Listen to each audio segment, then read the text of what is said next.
সহবাসের পরে মেয়েদের জন্য ফরজ গোসল না করে ঘরের কাজকাম, রান্না বাড়া ইত্যাদি করা, বাচ্চাকে দুধ খাওয়ানো, এগুলো জায়েজ আছে নাকি না জায়েজ?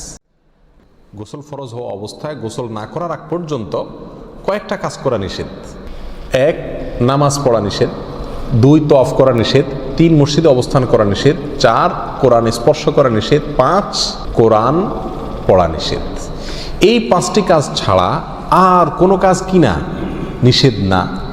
অতএব সহবাসের পরে কোনো মেয়ে, কোনো মহিলা তিনি যদি গোসল না করে, ফরজ গোসল না করে তিনি যদি কি করেন, গৃহস্থলীর কাজকাম করেন, রান্না বাড়া করেন, অন্য কাজকাম করেন, বাচ্চাকে দুধ খাওয়ান, এগুলো এই 5টি নিষিদ্ধ কাজের আওতায় যেহেতু নাই, অতএব সেটা জায়েজ আছে। আমাদের দেশে যত কঠোরতা সব মেয়েদের উপরে, ছেলেদের উপরে নাই। ছেলে গোসল ফরজ হয়েছে, 2-4 ঘন্টা শুয়ে